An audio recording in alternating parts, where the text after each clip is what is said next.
আমাদের ঢাকায় গাবতলী থেকে ফার্ম গেটের দিকে আসতে আমি একসময় সাভারে ছিলাম দীর্ঘ 14 বছর, জুমা পড়াইছি, এ সুবাদে ওখানে আমার বাসাও ছিল। তো মাদ্রাসা ফার্ম গেটে তো এদিকে আসতাম, তো প্রতিদিনই অফিস যখন খোলা থাকতো, মাদ্রাসা খোলার দিন প্রায়শই একটা লোক চোখে পড়তো। গাবতলী থেকে ফার্ম গেট আসার সময়, যাওয়ার সময় দেখতাম দিনের বেলাও বেটা একটা হারিকেন হাতে নিয়ে হাঁটতো। গায়ের কাপড় চোপড় খুব একটা নাই, সামান্য কিছু কাপড় থাকতো, চুল ছিল জটওয়ালা, আর কাপড় যেটা গায়ে ওটার মাঝে মনে হয় ধরেন 250 থেকে 300 গ্রাম ধুলাবালি, পুরা পচা। আমার মনে হয় ফাডা ছাগলের গায়ে এত দুর্গন্ধ হইব না। আর ওই ভদ্রলোক হারিকেন হাতে নিয়ে হাঁটতো, তার পিছনে 10 জন 20 জন 30 জন মানুষ লাইন ধরে ধরে হাঁটতো। আমি গাড়িতে বসে বসে আফসোস করতাম, হারে মানুষগুলোর বিবেক কোথায় হারিয়ে গেল, এই লোকটার পিছনে কেন হাঁটে? তারা মনে করে এর ভিতরও কিছু না কিছু আছে। আমাদের কোরআনের পাখি কুমিল্লা টাউন হল ময়দানে ওয়াজ করতে গিয়ে ছাত্র জীবনে শুনছিলাম, উনি বলেছিল, ল্যাংটার পিছনে হাঁটো, তোমরা বলো তার ভিতরেও কিছু আছে, এর ভিতরে কি আছে হে তো দেখাইয়া রাখছে, তো আর কি চাও তো। হক্কানি ফির বলতো, যাদেরকে আমরা চিনি তাদের মাজারও শিরিক আমি নিজে দেখেছি। হযরত শাহজালাল শাহপরান রহমতুল্লাহ আলাই দুজনই ছিলেন এদেশের মানুষের কাছে খুব বড় মানুষ। আমিও তাদের দুজনকে হক্কানি ফির ভাবি, তাদেরকে এই দেশের মুজাহিদ মনে করি। ইসলাম প্রচারে শাহজালাল শাহপরান কত ভূমিকা রেখেছে তা বলে শেষ করা যাবে না। ইয়ামান থেকে বাংলাদেশে চলে এসেছে, অথচ শাহপরান রহমতুল্লাহ আলাইহির মাজারে 1999 সালে গিয়েছিলাম, ছাত্র জীবনে ঘুরতেছিলেন, ওনাকেও সালাম দিলাম, নিজের চোখে দেখলাম মাজারে এক ভদ্রলোক সেজদায় পড়ে আছে। টিলার উপরে মাজার, উপরে উঠে দেখি একটা মোটা গাছ, চারপাশে বাউন্ডারি ওয়াল, আর দেখলাম মাজারের মাঝে এক ভদ্রলোক টাই শুট করা সেজদায় পড়ে আছে। উনি হক্কানি ছিলেন, কিন্তু মাজার বানানোর কারণে সেখানেও শিরক চলে। হযরত শাহজালাল রহমতুল্লাহ আলাইহির মাজারে কি মোমবাতি নাই? এখনো যায় দেখেন যে মোমবাতি জ্বলছে, অথচ লাইট আছে। আচ্ছা, লাইট থাকলে কি মোমবাতি দরকার আছে? এটা কি অপচয় না? আর মোমবাতি কারা দিল? নিশ্চয় কেউ না কেউ মানত করেছে, অথচ মানত একটা ইবাদত, ইবাদত শুধু আল্লাহর জন্য হবে, মাজারে মানত করলে শিরক হয়।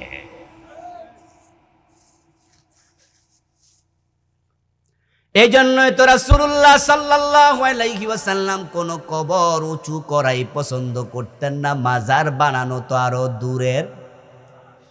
মক্কা বিজয়ের পরে হযরত আলী রাদিয়াল্লাহু তাআলা আনহু বলেন, রাসূল আমাকে ডাকলেন, ডেকে বললেন, আলী তুমি যাও কয়েকজন সঙ্গীকে সাথে নিয়া মক্কার চারপাশে, মক্কা বিজয়ের আগ পর্যন্ত মক্কাটা কাফেরদের হাতেই তো ছিল, ঠিক না? রাসূলকেও তো মক্কায় থাকতে তারা দেয় নাই, হিজরত করতে বাধ্য করেছে। ইভেন রাসূলুল্লাহ সাল্লাল্লাহু আলাইহি ওয়াসাল্লাম যখন মক্কা বিজয়ের 1.5 বছর আগে 6 হিজরি জিলকদ মাসে ফিরে গেলেন হুদায়বিয়া থেকে, পরের বছর 7 হিজরিতে উমরাতুল কাজা করতে আবার মক্কায় এসে 3 দিন থাকলেন। 3-5 15 ওয়াক্ত নামাজ তিনি কাবা ঘরে পড়েছিলেন, কিন্তু তখনও কাবার ভিতরে বাহিরে 360টা মূর্তি ছিল। যেদিন মক্কা বিজয় হলো সেদিন তিনি মূর্তিগুলো ভেঙে সরাই দিস, কিন্তু এর আগের বছর 7 হিজরিতে 15 ওয়াক্ত নামাজ পড়ছে কাবার দিকে ফিরে, তখন ওই ভিতরে কি ছিল? 360টা, 1-2টা না। তো পুরা মক্কা এরিয়ায় তো মুশরিকদের হাতে। মক্কা বিজয়ের পরে প্রিয় নবী বলে, আলী যাও যাও মক্কার চারপাশে সাহাবা কয়েকজনকে সাথে নিয়ে যাও, যত উঁচু কবর দেখবা সবগুলো মাটির সাথে মিশাইয়া দাও। আপনারা যারা হজে গেছেন, যারা উমরায় গেছেন, অথবা সৌদি আরবে চাকরি করতে গেছেন, দেখেছেন, আপনারা একটু জবাব দিয়ে, শুধু বাকিরা জবাব দেওয়া দরকার নাই। আমাদের রাসূলুল্লাহ সাল্লাল্লাহু আলাইহি ওয়াসাল্লামের রওজার পাশেই যে অনতি দূরে যে কবরস্থান আছে, যেটাকে বাংলাদেশের লোকেরা জান্নাতুল বাকি বলে, বাকি আল গারকাদ, বাকি গোরস্থানে 10,000-এর মতো সাহাবীর কবর আছে, ঐতিহাসিকরা বলে। সেখানে মাজার আছে কয়টা? কোন উঁচু কবর আছে? উঁচু কবর ওখানে হযরত ফাতেমার কবর, মা আয়েশার কবর, হযরত ওসমানের কবর, জান্নাতি সাহাবী ওসমানের কবর। আর বাংলাদেশে ল্যাংড়া বেড়া মূল্য মাজার হয়ে যায়। আজি আজি কুফর করলে পরে ঈমান চলে যাবে, কুফর থেকে নিজেকে বিরত রাখবেন। এখন বাংলাদেশে কুফর এবং শিরকের তো অভাব নাই। আমাদের ভারত উপমহাদেশ হলো কুফর এবং শিরকের খনি। বর্ষাকালে যেমন খালে বিলে পুকুরে ডোবাতে, নদী সাগরে পানি অ্যাভেলেবেল, ইভেন রাস্তার মাঝখানে যদি একটা গর্ত থাকে, বর্ষাকালে সে গর্তে তো পানি মিলে। পানি সব জায়গায় যেমন পাওয়া যায়, আমাদের দেশে গ্রামে গঞ্জে শহরে নগরে প্রায় জায়গাতে শিরিক পাওয়া যায়। যে এলাকায় মাজার আছে ওই এলাকায় শিরকের বাজার মিলে যায়। হক্কানি ফিরুক আর ভণ্ড ফিরুক, মাজার আছে যেখানে শিরিক আছে, শিরিক হয় না এমন মাজার 1% পাওয়া কঠিন। আর বাংলাদেশ তো এমন মাজারের দেশ, ল্যাংডা বেড়া মূল্য মাজার হয়ে যায়। ল্যাংটার তাকিয়া, ল্যাংটার দরগা এমন আছে কিনা? আরে মানুষ বগস কোথায় গেল? যেই বেটা কাফরটাই পরে না, হেও নাকি আল্লাহর ওলি।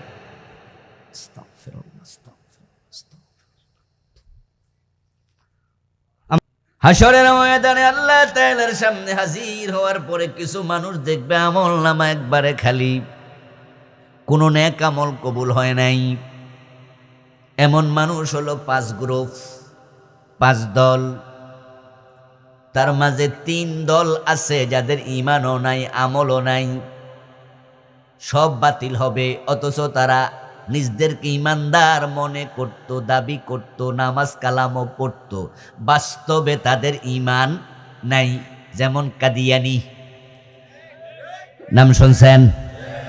কাদিয়ানি নামে একটা সম্প্রদায় বাংলাদেশেও আছে কিনা? তাদের কি মসজিদ নাই, নামাজ পড়ে না, অথচ ঈমান আছে। তো যার ঈমান নাই তার নামাজের দাম।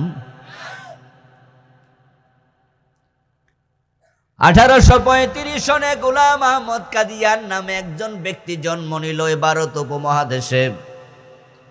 পৌর বয়সে পৌঁছে লোকটা নিজেকে নবী দাবি করলো। ওই বেটা নবী দাবি করার আগে কাদিয়ানি ফিতনা নামে কোনো ফিতনা পৃথিবীতে ছিল না। এটা একটা নতুন ফিতনা। অথচ রাসূলুল্লাহ সাল্লাল্লাহু আলাইহি ওয়াসাল্লাম 1400 বছর আগে বলেছেন, তাকুনু বাইনাস সাআতি ফিতানুন কাকিতাইল লাইলিল মুসলিম। কিয়ামতের আগে রাতের আধারের মতো ফিতনা চারদিক থেকে বের হবে, ধেয়ে আসবে। সূর্য ডুবে গেলেই 10 মিনিট 20 মিনিট পরেই চারদিক অন্ধকার হয় না, আস্তে আস্তে করে করে অন্ধকার হতে হতে হতে 1-2 ঘন্টা পরে দেখা যায় পুরা আকাশ অন্ধকার হয়ে গেছে। হঠাৎ করে যেমন অন্ধকার হয় না, কিয়ামতের আগে একদিনে 1 মাসে সব মানুষ কাফের হবে না, নতুন নতুন ফিতনা তৈরি হবে। আর মানুষগুলো সকাল বেলায় মোমেন থাকবে, সন্ধ্যা বেলায় কাফের হবে, সন্ধ্যা বেলায় মোমেন থাকবে, সকাল বেলায় কাফের হবে। আস্তে আস্তে করে ঈমান হারাতে হারাতে এমন একটা দিন আসবে তামাম জমিনে কালেমাওয়ালার একজনও থাকবে না, সব হবে বেঈমান। قال النبي صلى الله عليه وسلم لا تقوم الساعة على أحد يقول الله الله। যতদিন পর্যন্ত আল্লাহ আল্লাহ বলার মতো লোক থাকবে ততদিন পর্যন্ত কিয়ামত হবে না। এই হাদিসের বিপরীত দিকে গেলে বোঝা যায় যেদিন কিয়ামত হবে সেদিন আল্লাহ বলার মতো মুমিন আর থাকবে না। এই সবগুলা মোমেন একদিনে মরে যাবে নাকি? একদিনে কাফের হবে নাকি? ধীরে ধীরে হবে। 1835 সনে গোলাম আহমদ কাদিয়ানের জন্ম যদি না হতো, তাহলে কাদিয়ানি হইয়া যারা ঈমান হারাইছে তারা সবাই ঈমান হারাতো না। কিন্তু এই বদমাশ যখন নিজেকে নবী দাবি করলো, কিছু লোক তার বেলকিবাজিতে পড়ে তাকে নবী মনে করলো। এখন যত লোক গোলাম আহমদ কাদিয়ানকে নবী মানে সবগুলো বেঈমান, সবগুলো কাফের। অথচ তাদের মসজিদ আছে, নামাজ আছে, রোজা আছে, হজ করে, যাকাত দেয়, দাড়ি টুপিও, কিন্তু ঈমানটা আর যার ঈমান নাই হাসরের ময়দানে সে হাজির হইয়া আমল নামায় নেক দেখবে। ঈমান হলো একের মতো, নেক আমল হলো ডান পাশে শূন্যের মতো। এক যদি থাকে একটা শূন্য দিলে কত হয়?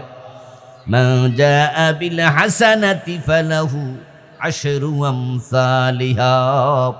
কোরআন মাজিদ আল্লাহ তাআলা বলছেন যারা মুমিন তারা একটা নেক আমল করলে তার সওয়াব হয় কমপক্ষে 10 গুণ। সুবহানাল্লাহ। নেক আমল একটা, সওয়াব হবে 10টা। কারণ যেহেতু ঈমান আছে, ঈমান হলো এক, আর নেক আমল হলো ডান পাশে শূন্য। তো একের ডানে শূন্য একটা দিলে কত? 2টা দিলে, 3টা দিলে, দিতে থাকেন আপনি, বাড়তে থাকবে। কিন্তু যদি এক মুছে দেন ওই শূন্যগুলো শেষ, খালি দাম নাই। হাসরের ময়দানে এমন কিছু মানুষ আল্লাহর সামনে হাজির হবে, যে মানুষগুলো হাজির হওয়ার পরে দেখবে তাদের আমল নামা খালি, কিচ্ছু নাই। আমার বন্ধু যারা কাদিয়ানি তারা কি হাসরের ময়দানে আল্লাহর সামনে যাবে না? যাওয়ার পরে তারা দেখবে নামাজ পড়ছে কিন্তু নামাজে সওয়াব নাই, রোজা রাখছে সওয়াব নাই, হজ করছে সওয়াব নাই। তখন তারা বলবে আল্লাহ আমাদের আমলের সওয়াব কই?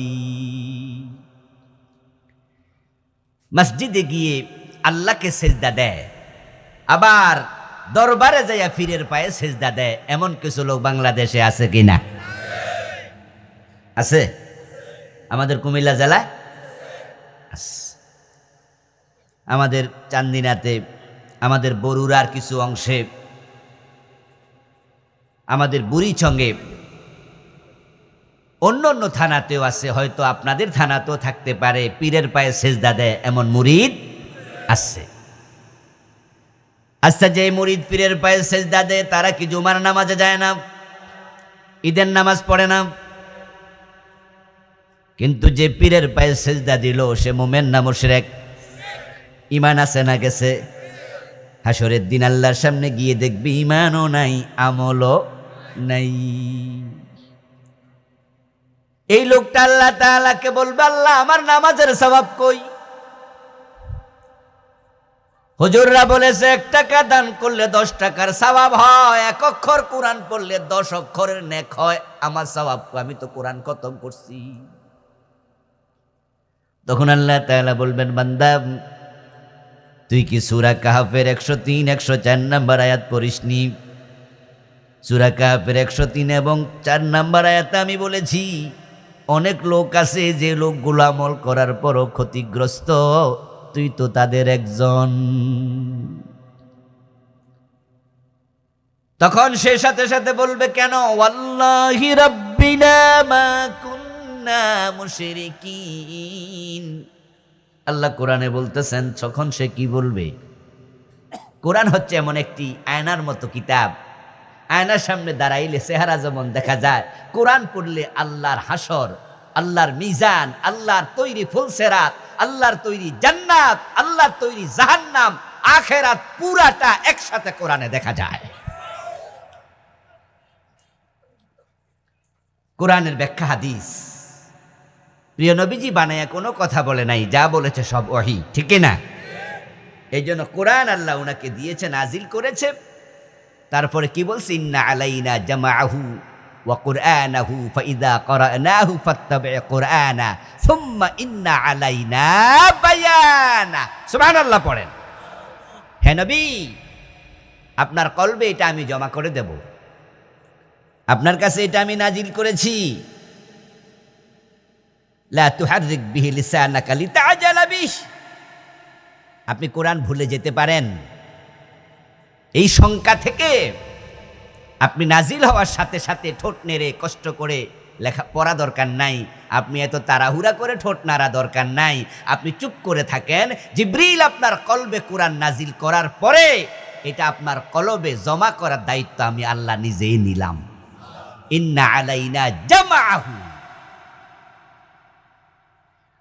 এরপর আল্লাহ বলে সুম্মা ইন্না আলাইনা বায়ানা।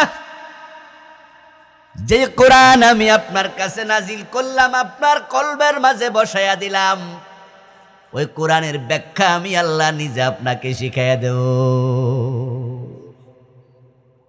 এই জন্য কবর কেমন হবে, প্রশ্নের জবাবগুলো কি হবে, হাসরের ময়দানটা দেখতে কেমন হবে, হাসরের ময়দানে মানুষের অবস্থা কি হবে, মিজানের গোড়ায় অবস্থা কি হবে, ফুলসেরাত কেমনে কে পার হবে, কারা পার হতে পারবে না, জান্নাত কেমন হবে, জাহান্নাম কেমন হবে, হাউজে কাউসারের পানি কে পান করবে কে পান করবে না, পানি দেখতে কেমন হবে, হাউস কত বড় হবে, আল্লাহর জান্নাত দেখতে কেমন, জাহান্নাম দেখতে কেমন, সব আলোচনা কোরআন হাদিসে আছে না নাই?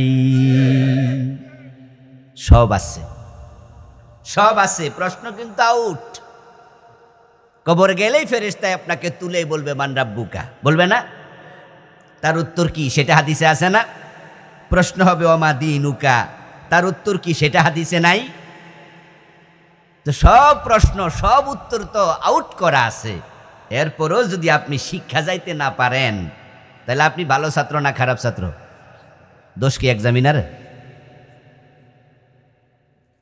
পরীক্ষা হবে ডিসেম্বর মাসে, আমরা সবাই জানি। এখন অক্টোবর মাসেই শিক্ষক কি কি প্রশ্ন আসবে ডিসেম্বর মাসের প্রশ্নে সবগুলো আপনার আউট করে দিচ্ছে।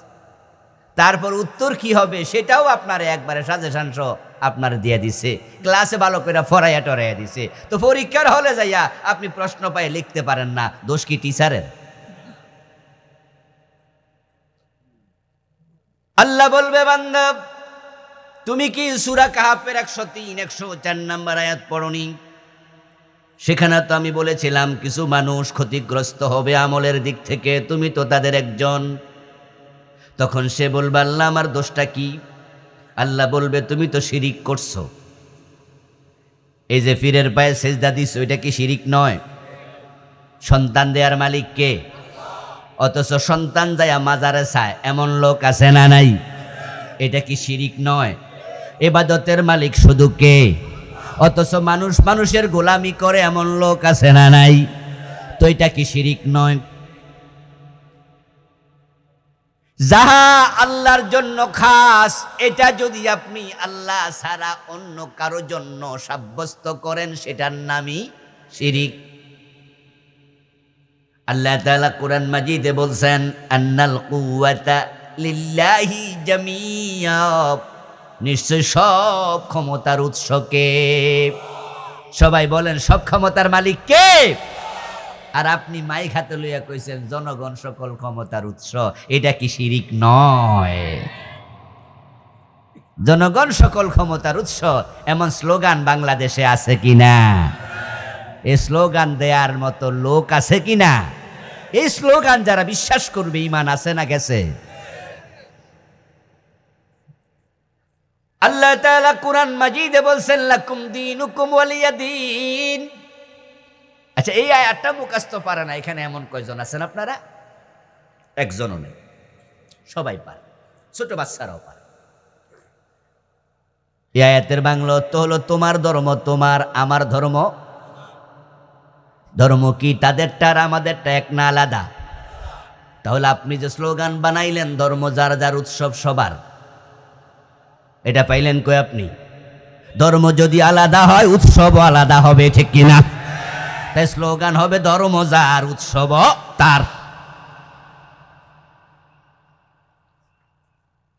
মন্দিরে মূর্তি পূজা দেখে ইব্রাহিম আলাইহিস সালাম বড় কষ্ট পেলেন, মানসিকভাবে অসুস্থ হয়ে গেলেন। বন্ধুরা বলল মেলায় চলো।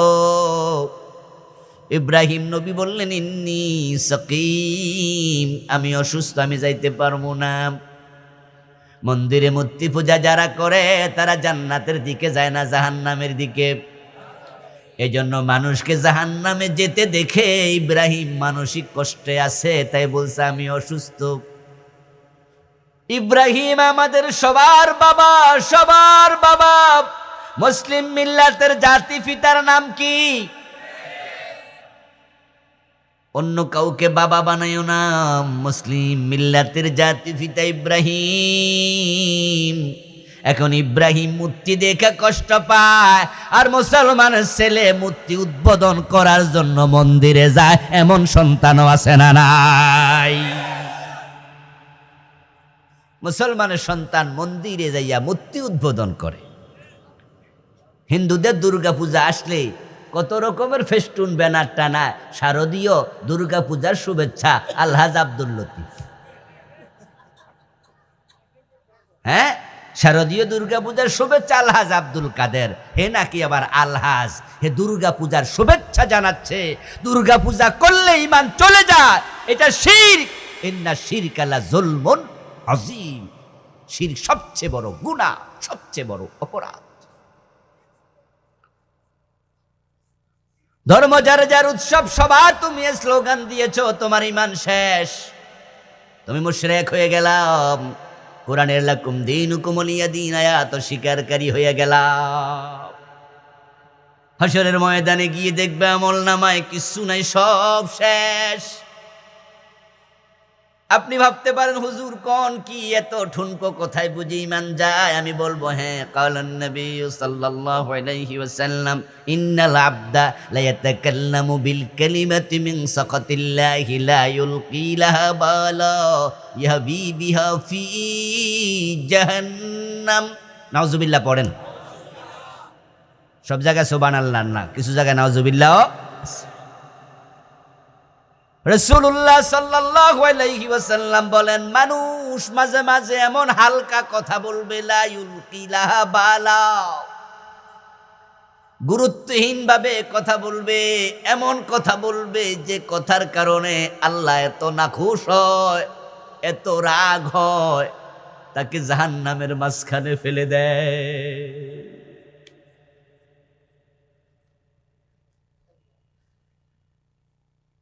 আপনি অফিসে বস, আপনার পিয়ন আছে যে আপনার বিভিন্ন ফরমায়েশ শোনে, কথাবার্তা শোনে। আপনি আপনার পিয়নকে বলেন, এই এক কাপ চা আনো। পিয়ন বলল আনমু না।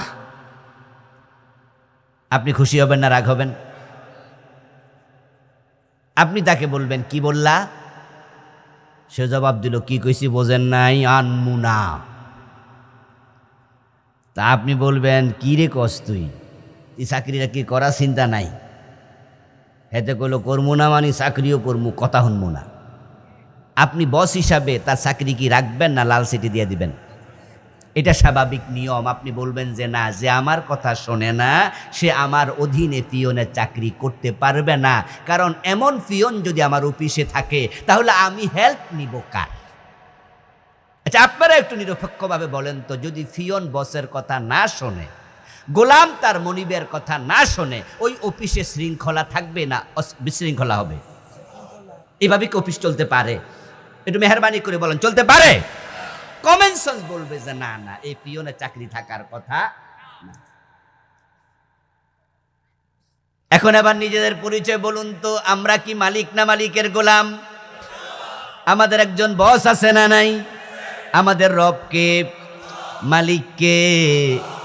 এখন মালিকের কথা যদি না শুই না, উল্টা পাল্টা কমেন্ট করেন, উল্টা পাল্টা কথা বলেন, আপনার গোলামি থাকবে।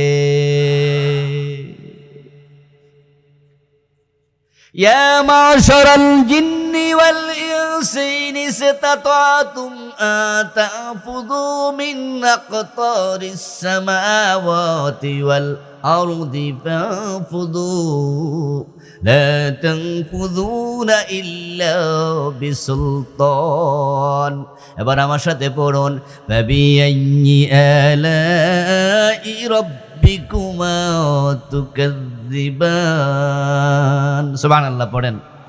আল্লাহ তাআলা ডাকছে, ও মানুষেরা, ও জিনেরা, আমি আল্লাহর অর্ডার শুনে, আমার কথা শুনে যদি আমার জমিনে থাকতে ভালো না লাগে, আমার কথা তোমার পছন্দ হয় না, তুমি নিজের মতো চলতে চাও, নিজে কিছু কথা বানাইতে চাও, তাহলে আমি আল্লাহর অর্ডার হলো আমার আসমান এবং জমিন ছেড়ে চলে যাও। ওই যে ফিয়নরা আপনি বললেন যে সানো, হয়তো কইছে আনমু না।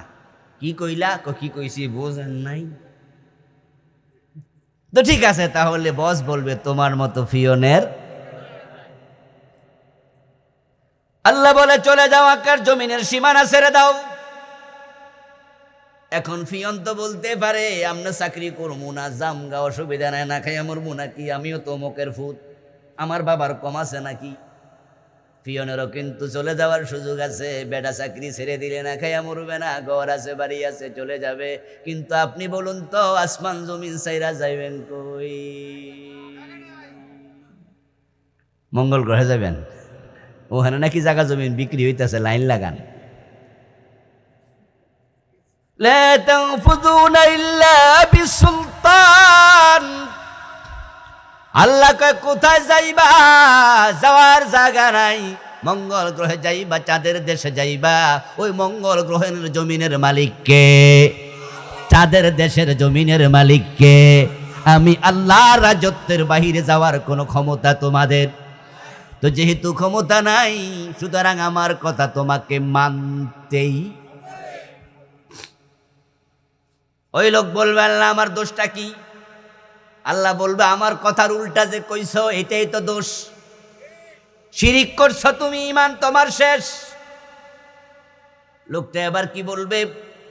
আল্লাহর কোরআন থেকে শুনুন, আল্লাহ বলছে, সে জবাবে বলবে ওয়াল্লাহি রব্বিনা মা কুন্না মুশরিকিন। ও আমার আল্লাহ, আপনার কসম আমি শিরিক করি নাই। ওয়াল্লাহি রব্বিনা, ও রব আপনার কসম, মা কুন্না মুশরিকিন, আমরা মুশরিক ছিলাম না, আমি শিরিক করি নাই। কি মিথ্যুক রে, কি মিথ্যুক! আল্লাহর সামনে মিছা কথা, এবং কইছে তো কইছে আল্লাহর কসম করে কইতেছে। আচ্ছা এবার বলুন তো, এই যে মিছা কথাটা কই লাইলো, প্রমাণ করার জন্য আল্লাহর কাছে প্রমাণ আছে কিনা? وَكُلَّ إِنسَانٍ أَلْزَمْنَاهُ طَائِرَهُ فِي عُنُقِهِ وَنُخْرِجُ لَهُ يَوْمَ الْقِيَامَةِ كِتَابًا يَلْقَاهُ مَنشُورًا اقْرَأْ كِتَابَكَ كَفَى بِنَفْسِكَ الْيَوْمَ عَلَيْكَ حَسِيبًا। সুবহান আল্লাহ পড়েন।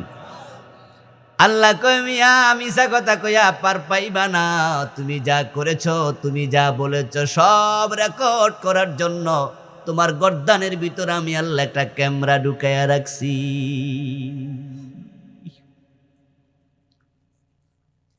ওয়া কুল্লা ইনসান, প্রত্যেকটা মানুষ, কেউ বাদ নাই, আলজামনাহু তায়রাহু ফি উনুকিহি, আমি আল্লাহ তার গর্দানের ভিতরে আমল নামার রেকর্ডার ঢুকাইয়া দিছি। কোথায় ঢুকাইছে? ওয়াজ বাড়ি নিয়েন কিছু, বলুন কোথায় ঢুকাইছে? হ্যাঁ, গর্দানে। জায়গাটাও আল্লাহ সুন্দর করে চুজ করছে। আমল নামার ক্যামেরা রেকর্ডার যদি আল্লাহ কোনুর মাঝে ঢুকাই দিত, তাহলে অ্যাক্সিডেন্ট কইরা 2 হাত কাইটা গেছে এমন লোক দুনিয়ায় আছে, তাহলে হেনতে কাইটে ফেলাইয়া দিলে আর রেকর্ড হইতো না, মনে যা আসা করো। কারণ কোনুই সারা মানুষ বাঁচে। এই ক্যামেরা যদি হাঁটুর মাঝে আল্লাহ ঢুকাইতো, তাহলে রান কাইটা ফেলাই দিছে, ওই বেটা বাচ্চা গেল। কিয়ামতের দিন মিছা কথা কয়ে দিব, আর তো ক্যামেরাই তো নাই। কিন্তু আল্লাহ তাআলা এমন একটা জায়গা সিলেক্ট করেছে, মানুষ গর্দান ব্যতীত বাঁচতে পারবে না। তুমি যতদিন বেঁচে থাকবে গর্দান সাথে আছে, গর্দান যেহেতু আছে রেকর্ড আরো তোমার গর্দানের ভিতরে। ওয়া নুখরিজু লাহু ইয়াওমাল কিয়ামাহ, আমি আল্লাহ সেটা কিয়ামতের দিন গর্দান থেকে টেনে বের করব। কিতাবা, বই আকারে, ইয়ালকাহু মানশুরা, সে তার সামনে খোলা পাবে। আমি হাতে ধরাইয়া বলবো, মিয়া তুমি শিরিক করো নাই বুঝি? ইকরা কিতাবাকা, তোমার আমলনামা এখন তুমি নিজে পড়ে দেখো। অমুক দিন অমুক জায়গায় এতটা বাজে অমুক ফিরের পায়ে সেজদা মারছিলা। অমুক দিন এতটা বাজে অমুক মঞ্চে দাঁড়াইয়া নির্বাচনী ভাষণে মাইক হাতে নিয়ে তুমি বলছিলা জনগণ সকল ক্ষমতার উৎস। অথচ আমি আল্লাহ বলেছি না, জনগণ ক্ষমতার উৎস না, ক্ষমতার মালিক কে? কত বড় ব্যাককল মানুষ হইলে জনগণকে ক্ষমতার উৎস বলে, অথচ পৃথিবীতে মানুষের মতো অসহায় কোনো প্রাণী আর আরে মানুষ। মান আরাফা নাফসাহু ফাকাদ আরাফা রাব্বাহু। আরবি একটি বিখ্যাত প্রবাদ আছে, যে ব্যক্তি নিজেকে চিনেছে সে তার আল্লাহকেও চিনতে পারবে। নিজেকে চিনা খুব জরুরি ভাই। এই জন্য বিশ্ববিখ্যাত দার্শনিক নাম ছিল সক্রেটিস। শিক্ষিত লোকেরা সক্রেটিসের নাম জানে না এমন শিক্ষিত লোকও পাওয়া যাবে না। আপনারা যারা সক্রেটিসের নাম শুনছেন তারা একটু হ্যাঁ বলুন তো। শুনেছেন যারা বলেন শুনছেন? দেখেন কত লোকে শুনেছে। সক্রেটিসের অনেক বড় বড় থিওরি ছিল, তার মাঝে number 1 top of the list ছিল নো দাই সেলফ, নিজেকে জানো। কোরআনে আল্লাহ বলছে ফি আনফুসিকুম আফালা তুবসিরুন। আল্লাহকে খোঁজার জন্য মঙ্গল গ্রহে যেও না।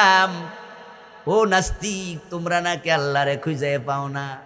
এরা আনসিন ইজ নাথিং, যা দেখি না তা মানি না। দেয়ার ইজ নো গড, আল্লাহ বলতে কেউ নাই। নাউজুবিল্লাহ পড়বেন না।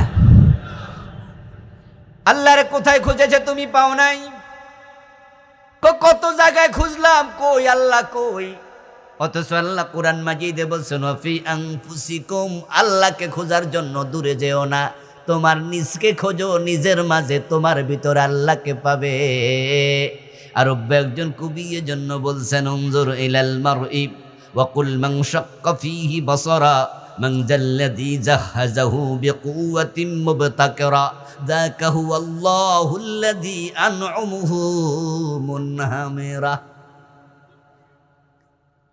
আল্লাহকে খোঁজার জন্য তুমি আয়নার সামনে দাঁড়াও, দাঁড়ায়া নিজের চেহারার দিকে তাকাও।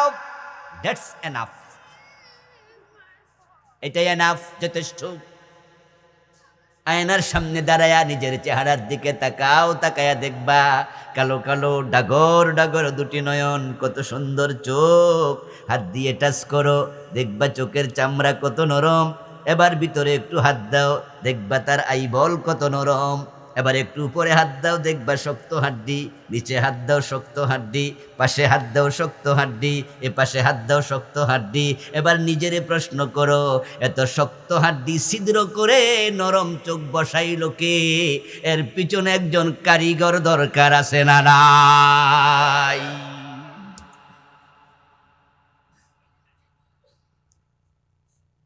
মান যাল্লাযী জাহাযাহু বিকুওয়াতিন মুবতাকিরা। ও মিয়া, তোমাকে এত চমৎকার গড়ন কে দিল? তোমার ব্রেইন এত সুশোভিত কে করলো, কে সাজাইলো? এই 3.5 হাত লম্বা মানুষ, তোমার ওজন মাত্র 60 কেজি, 70 কেজি, 100 কেজি। অথচ যেই হাতির ওজন 2 টন, 3 টন, 5 টন, ওই বিশাল হাতির পিঠে উঠে তুমি হাতি পর্যন্ত চালাইতে পারো। এই মগজ তোমাকে দিল কে? একজন কারিগর আছে না নাই?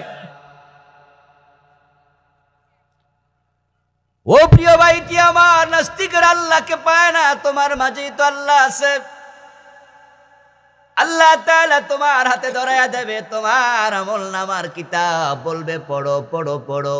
সেদিন তুমি নিজে পড়ে পাইবা কোন কোন শিরিক তুমি করেছ। অসহায় মানুষ নিজের কেমনে ক্ষমতাওয়ালা ভাবলা, কারণ দুনিয়াতে মানুষের চেয়ে অসহায় কোনো মাখলুক তো নাই। তুমি তাকায়া দেখো দোস্ত, একটা ছোট্ট 1 হাত লম্বা সাপ যদি হয়, আত্মরক্ষার জন্য সাপের মুখও বিষ আছে। ছোট্ট বিছা পোকার গায়ের মাঝে হুল আছে, কাঁটা আছে, বিষ আছে। ছোট্ট পিঁপড়ার মুখের মাঝে পর্যন্ত কামড় দেওয়ার মতো অস্ত্র আছে।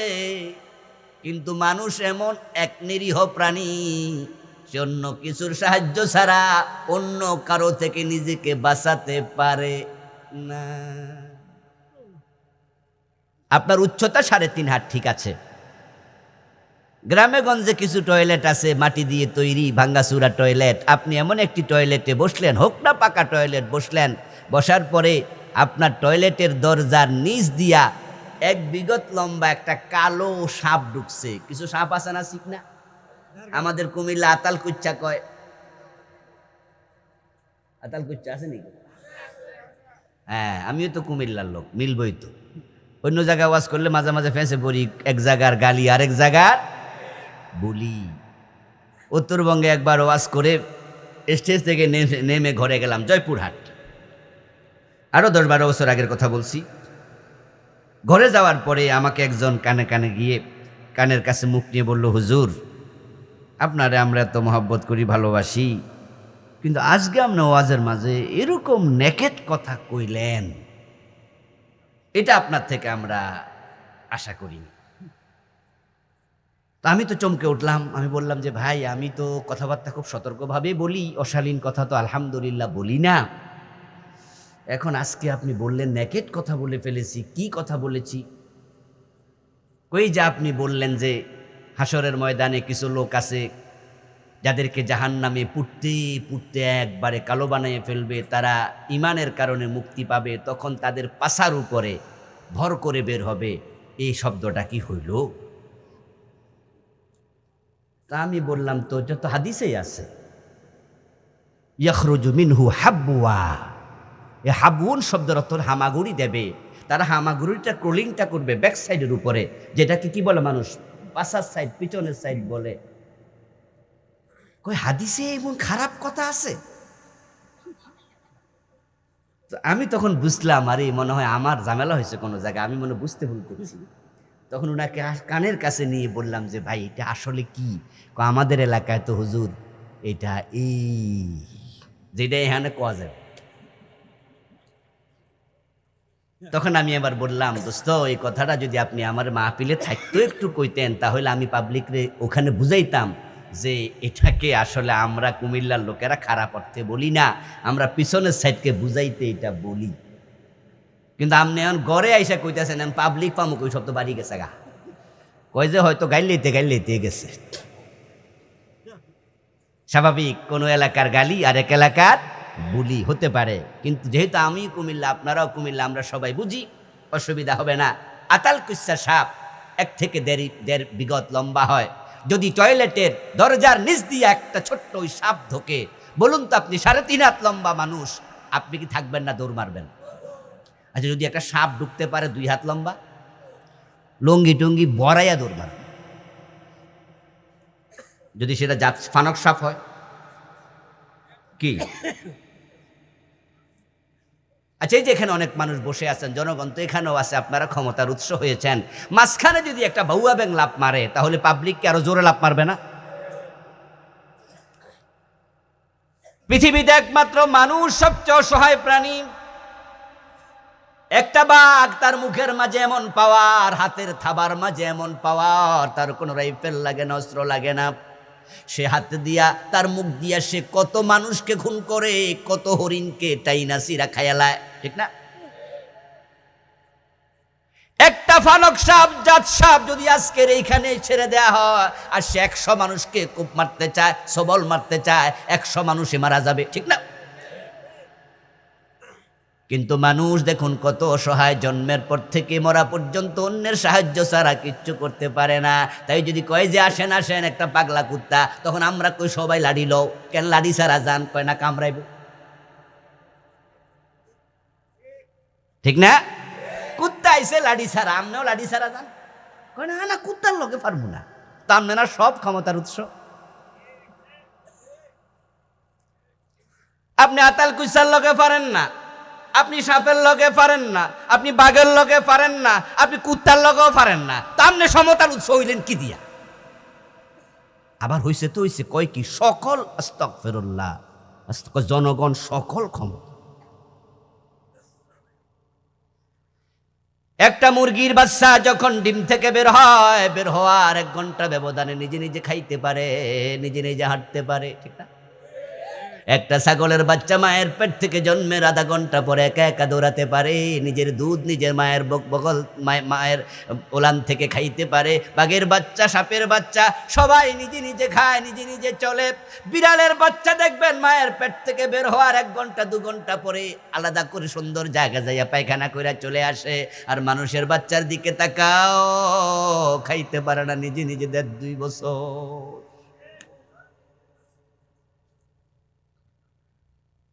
শুধুমাত্র ওয়াও ওয়াও বলে কাঁদে। তখন মা যদি না খাওয়াইতো, বাচ্চা না খায়া মরতো।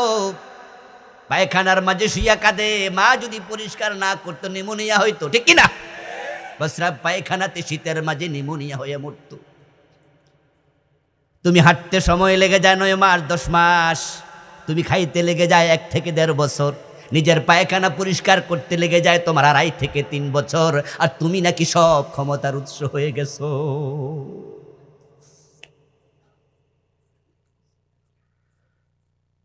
হিন্দুদের দুর্গা পূজা হিন্দুরা করুক, আমাদের কিছু আসে যায় না। ইসলাম আমাদেরকে জবরদস্তি করতে বলে নাই। তারা দুর্গা পূজা করবে, তাদের ধর্ম তারা পালন করুক, আমাদের ধর্ম আমরা পালন করব। কিন্তু তোমার কেডা কইছে ধর্ম যার যার উৎসব সবাই এই কথা বলে কোরআনের বিধান লঙ্ঘন করতা। আর যখন থেকে বাংলাদেশে এই স্লোগান চালু হয়েছে, তখন দেখা যায় হাজার হাজার মুসলমানের সন্তান দুর্গা পূজায় চলে যায়। এমন পূজা মণ্ডপও দেখা যায় যেখানে হিন্দুর চেয়ে মুসলমান বেশি।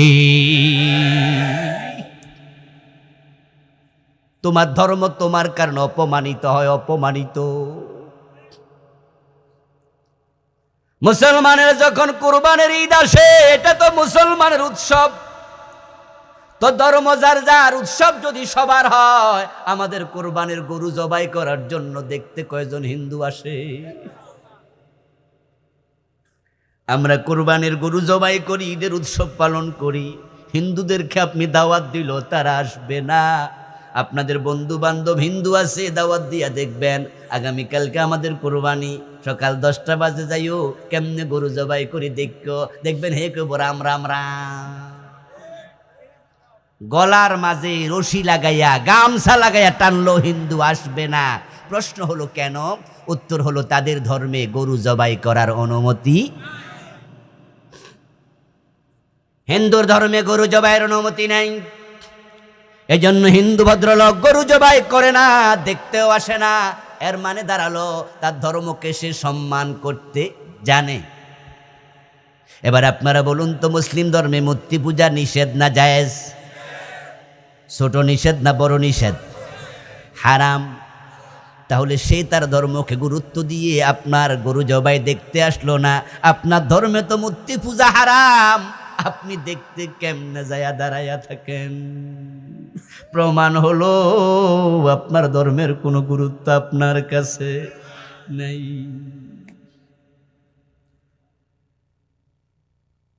ও মুসলমান, কিয়ামতের ময়দানে আল্লাহ এবার দেখায় দেবে আমলনামা বের করে, দেখ দেখ কোন কোন কারণে ঈমান যায়, এগুলো তুই করছ। এবার লোকটা কি বলবে? লোকটা এবার বলবে আল্লাহ মা কুন্না না'মালু মিন সূ, আমি যদি জানতাম এগুলো ঈমান যাওয়ার কারণ, এই বদামলগুলো আমি করতাম না, আমি তো জানি না। আর যে মাত্র বলবে আমি জানি না, আল্লাহর সাথে সাথে বলবেন জান্নাতে ঢুকে যাও, ঠিক না? অনেকে তো এই আশায় বসে আছে। এই জন্য চা দোকানে বইয়ে বইয়ে গল্প করে, হুজুররা জানেও বেশি, হুজুরদের হিসাব হইব, আর আমরা জানিও কম। কি মজা! না যাই না বিষ খাইলে অসুবিধা আছে কিনা? এই কথা বলেন ভাইয়েরা, না যাই না বিষ খাইলে মরবো কিনা? তো তুমি জানো না কেন? আল্লাহর সামনে জানি না এই শব্দের কোনো মূল্য নাই, কারণ ইসলামে মৌলিক এলেম শিক্ষা করা নফল না ফরজ। তলাবুল ইলমি ফরিদা আলা কুল্লি মুসলিম। কেন জানলা না? এটা তো ফরজ। হিন্দুর ঘরে জন্ম নিলে হিন্দু থাকা যায়। মহাভারত, রামায়ণ, বেদ, গীতা, উপনিষদ পড়া লাগে না, ধরাও লাগে না। হিন্দুদের মাঝে 4টা জাত আছে, তার মাঝে সবচেয়ে ছোটটার নাম নমশূদ্র। নমশূদ্রদের ব্যাপারে হিন্দু ধর্মে আছে, হিন্দু ধর্মীয় চিন্তা হলো নমশূদ্র যারা, তারা ধর্মগ্রন্থ পড়বে না এবং ধরবেও, ধরা পর্যন্ত নিষেধ। প্রশ্ন করো তুমি কি বলবা? আমি হিন্দু। বেদ ফোরস কে ফোরমুখী ধর্মুয়ে না। খ্রিস্টান হওয়ার জন্য ইঞ্জিল পড়া লাগে না, বৌদ্ধ হওয়ার জন্য ত্রিপিটক পড়া লাগে না, ইহুদি হওয়ার জন্য তাওরাত পড়া লাগে না, কিন্তু মুসলমান হওয়ার জন্য, থাকার জন্য ইসলামের মৌলিক এলেম শিখতেই। কোরআনের প্রথম আয়াত যে নাজিল হলো, কি ছিল প্রথম আয়াতটা? ইকরা। ইকরা শব্দের অর্থ কি? তো না পইরা আল্লাহর কাছে যায় কবেন জানি না, আল্লাহ কব বেহেশতে যাও, এত সোজা। আল্লাহ কব ও ফেরেশতা লাড়ি বড় ডালো। বেটা বিয়া করতে জানছে, ফোলা মাইয়ার বাপ হইতে জানছে, জমি কিনতে জানছে, রাজনীতি করে নেতা হতে জানছে, বড় বড় বই পড়ে ডাক্তার হইছে, ব্যারিস্টার হইছে, কত কিছু হইল, সব জানলো। কোন কাম করলে ইমানই থাকে না, আসলটা জানার টাইম।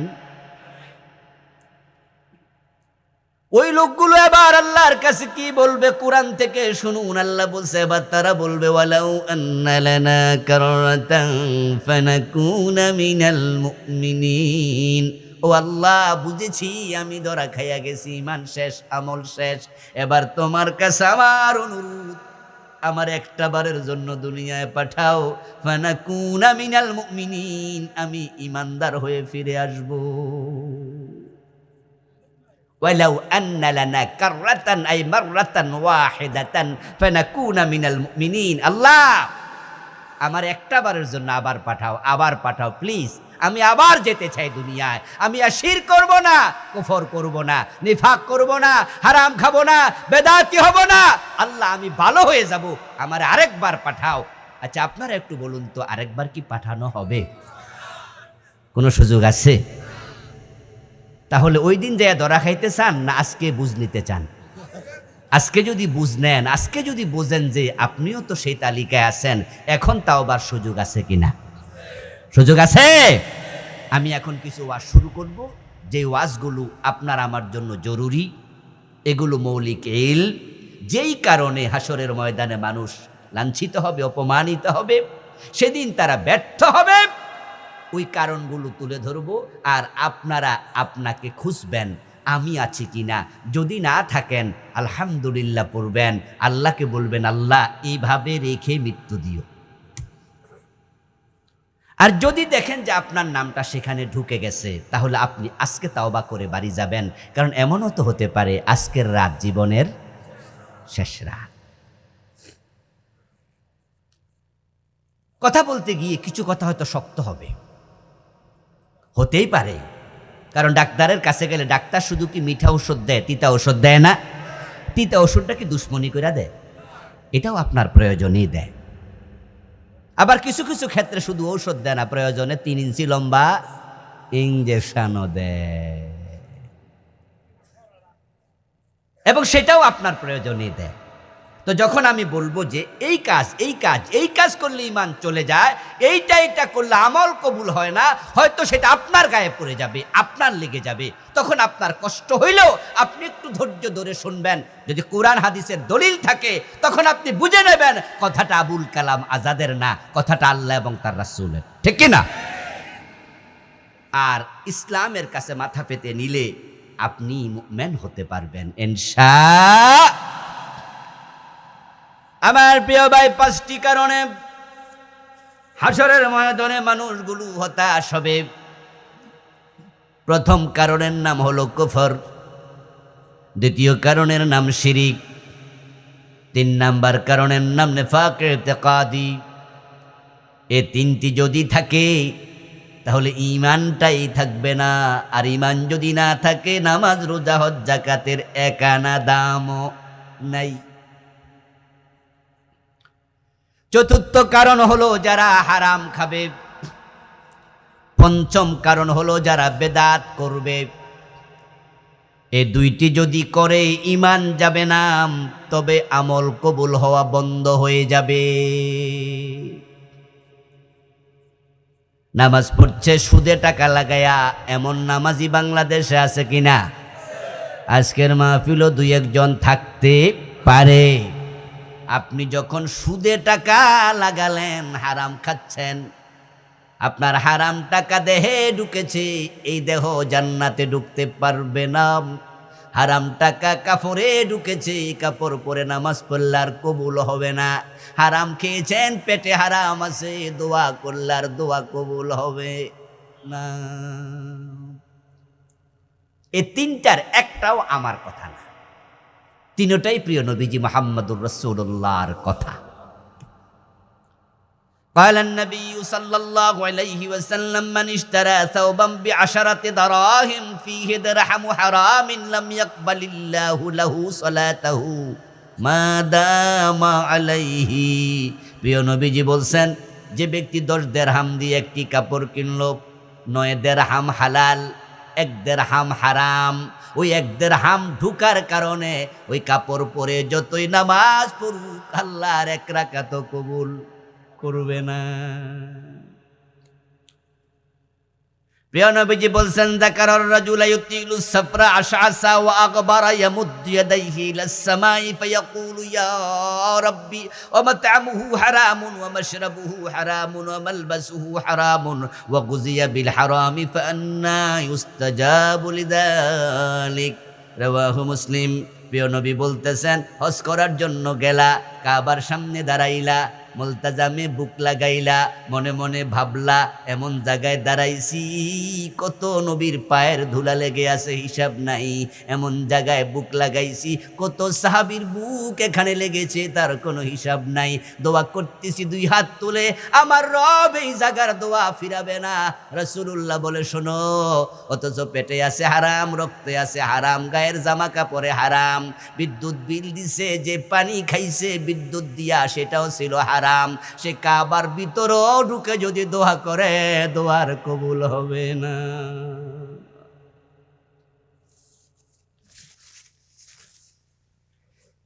এই প্রচন্ড শীতকালও তো ফজরের নামাজ কাজা করে না, নামাজে চলে গেছো মুসলমান, আল্লাহর জান্নাত চাও তুমি, খুবই ভালো। চৈত্র মাস রোজা কাজা করো নাই, জান্নাত পাইতে চাও তুমি, বড় ভালো। কিন্তু শোনো, যদি হারাম খাও, কালান নবী সাল্লাল্লাহু আলাইহি ওয়াসাল্লাম, লা ইয়াদখুলুল জান্নাতা লাহমুন নাবাতা মিন সুউতিন ওয়া কুল্লু লাহমিন নাবাতা মিনাস সুউতি ফাকানাতিন নারু আওলা বিহি। যে দেহটা হারাম খায়া মোটা হইছে, হারাম খায়া তাজা হইছে, ওই দেহটা আল্লাহর জান্নাতে ঢুকতে আল্লাহ দেবে না, ওই দেহ জান্নাতে ঢুকতে পারবে না। অথচ আজকের মাহফিল আপনারা এমন কেউ আছেন যারা ঘুষ খাচ্ছেন, সুদ খাচ্ছেন, হারাম খাচ্ছেন, ওজনে কম দিচ্ছেন, মালে ভেজাল দিচ্ছেন। আজকের এই বাজারের ব্যবসায়ী আছে, যে মাহফিলে চাঁদা দিছিল, মাহফিলে লিফলেট লইয়া গেছে, ব্যবসায়ী 500 টাকা দিয়ে দিচ্ছে, আল্লাহর জান্নাত পেতে চায়, আগ্রহ তারও। ওয়াইলুল লিল মুতাফফিফিন আল্লাযীনা ইযা ইক্তালু আলান নাসি ইস্তাওফুন ওয়া ইযা কালুহুম আও ওয়াজানুহুম ইখসিরুন।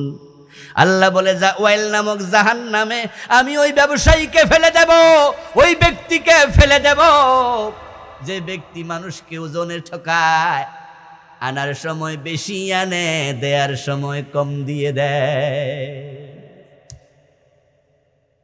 বাটখারা বানাইছে, বাটখারার গায়ে লেখা আছে 1 কিলো, 1 কিলোগ্রাম, অথচ অর্ডার দিয়া বানাইছে এটা 900 আপনার কি 900 গ্রাম। বাস্তবে 1 কিলো নাই, ডিজিটাল কিছু এখন ওজনের বাইরেছে, দেখবেন যে দিলেই উঠতে যায় কত কিলো। এমনভাবে এটার কারিগরি কইরা ঠিক করে যেন 900 গ্রাম দিলে 1 কিলো। আবার বেচার সময় পাল্লাটা এমনভাবে ধরে, কেমনে যে 900 গ্রাম 1 কেজি হয়ে যায়, কিনুন না টেরই পায় না। আর যদি বেটা ওই দিকে তাকায়, তাহলে 1 ডজন কমলার মাঝে 9টা দিয়ে বইয়া থাকে, আর যদি 12টা দেয় 2টা ফসা দেয়।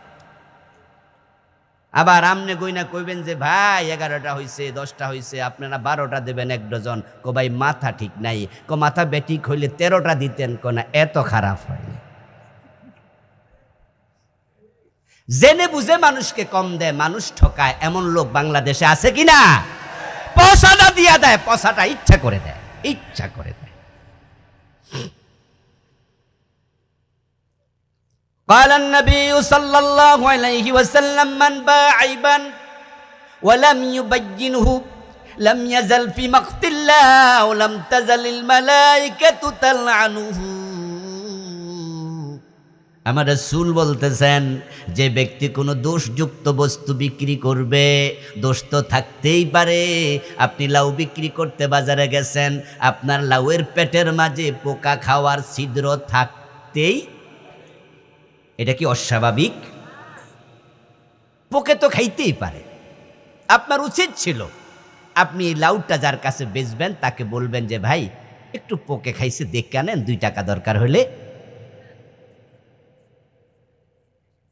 কিন্তু বলুন তো, আমরা যখন এই লাউ লইয়া বাজারে যাই, লালমাই বাজারে যাইয়া যখন মাটির মাঝে রাইকা লাইনে খাড়াইয়া থাকি, তখন পোকা খাওয়ার ছিদ্র উপরে দিই না নিচে দেই, আর খাড়াই খাড়াই আল্লাহর কাছে দোয়া করি, আল্লাহ যেন বেডা না, আল্লাহ রে ডাকতে থাকে, আল্লাহ যেন না দেখে, আল্লাহ যেন না বুঝে, আল্লাহ তাড়াতাড়ি নেক, তাড়াতাড়ি নেক। আল্লাহর হাবিব বলছেন, আপনি যদি তাই করেন, লাম ইয়াজাল ফি মাকতিল্লাহ লাম তাজালিল মালাইকাতু তালআনুহু। দোষযুক্ত জিনিস ক্রেতাকে তুমি দেখালা না, ওয়ালাম ইউবাইয়িনহু, তুমি বয়ান করো নাই, স্পষ্ট করো নাই, লুকায়া রাখছো দোষ। যখন থেকে বিক্রি করলা তখন থেকে ফেরেশতারা তোমার জন্য আল্লাহর গজবের বদদোয়া দিতে থাকে। 5 ওয়াক্ত নামাজ পড়ে কিন্তু অফিসে টাকা না দিলে সাইন করে না, ফাইল আটকায়া রেখে দেয়, এমন ঘুষখোর আছে না নাই? অফিসে গেলে দেখবেন যে টেবিলে কোনো মানুষ নাই, কোনো টেবিলে বান্দর, কোনো টেবিলে বাঘ, কোনো টেবিলে বল্লুক, শুধু দেখতে মানুষের মতো, চরিত্রে একটাও মানুষ না, রক্ত খেকো, রক্ত খেকো। পকেটের দিকে তাকায়া থাকে, কেমনে টাকা নিতে পারবে, শুধু সেই দান্দা করে মানুষ ঠকানোর উস্তাদ। সকাল থেকে ঘুষ খাইতে থাকে, প্রতি সিগনেচারে 500, প্রতি সিগনেচারে 1000। এমন অফিসও বাংলাদেশে আছে ঘুষ রেট করা থাকে, বড় স্যারের কত, ছোট স্যারের কত। যারা এই কাম করে হেরা রেট জানে। আপনারা যারা জমিন দলিল করেন দেখবেন সাব রেজিস্ট্রির অফিসে গেলে এ জাতীয় কথার মুখোমুখি হবেন। তারা বলবে দলিল ফি কত ভাই, মোট কত লাগবে ভেন্ডার সাহেব? ভেন্ডার সাহেব সব কিছু কাগজপত্র দেখে বলবে আপনারটা 2.5 লাখ টাকা লাগবে টোটাল। তো 2.5 লাখ টাকা কিসের লাগবে হিসাব দেন, কাগজে সুন্দর করে লিখে দেবে, সরকারি ফি এত, স্টাম্প ফি এত, আমার খরচ এত, এরকম টোটাল হিসাব করে দিয়ে দেবে 2,30,000। তো ভাই 2.5 লাখ করলেন যে, আর 20,000 হইল টেবিল খরচ। কি এরকম একটা খরচ আসেনি? যারা জমি দলিল করেন তারা বুঝবেন যে এরকম একটা খরচ আছে, হিটার কোনো বাউসার বুসার নেই। ওই 20,000 টেবিলে খাইব, কারণ টেবিলেরও জিব্বা আছে, ঠিক না? নাকি টেবিলওয়ালা কে খাবে? আচ্ছা, টেবিলওয়ালা যারা, তারা কি সরকারের বেতনভুক্ত কর্মচারী না? না পোষাইলে চাকরি ছেড়ে দেবে। তা আপনি বলবেন যে স্যার আমার তো চাকরিতে পোষায় না, তো চাকরি ছেড়ে দেন। কিন্তু আপনি চাকরি করবেন, আবার আরেকজনের ফাইল আটকাইয়া আপনি টেবিল ফি নেবেন, এই অধিকার আপনাকে তো আল্লাহ এবং তার রাসূল দেন, ইসলাম আপনাকে এটা দেবে না। আর রাশি ওয়াল মুরতাশি কেলাহুমা ফিন্নার, গোশ খাইবা ডাইরেক্ট জাহান্নাম, ডাইরেক্ট। গোশ খাইতে খাইতে জোহরের আজান কানে আইছে, হাইয়া আলাস সালাত। এবার অফিসার সাহেব তো আবার নামাজি মানুষ, দাড়ি টাড়িও আছে, সামনে ক্লায়েন্ট বসা, ক্লায়েন্টে কয় দিলে তাড়াতাড়ি দেন, মসজিদে যামু। আজান হইয়া গেছে তো, একবার প্রথম কাতারে খাড়াইয়া তাকবীর উলার সাথে নামাজ পড়বো, বাহ, দিলে তাড়াতাড়ি দেন। পকেটে গোশের টাকা লইয়া অজু করে আল্লাহর সামনে খাড়াইছে, আল্লাহু আকবার। কিছুক্ষণ পরে কয় ইয়্যাকা না'বুদু ওয়া ইয়্যাকা নাস্তাঈন, আল্লাহ আমি শুধু আপনার গোলাম।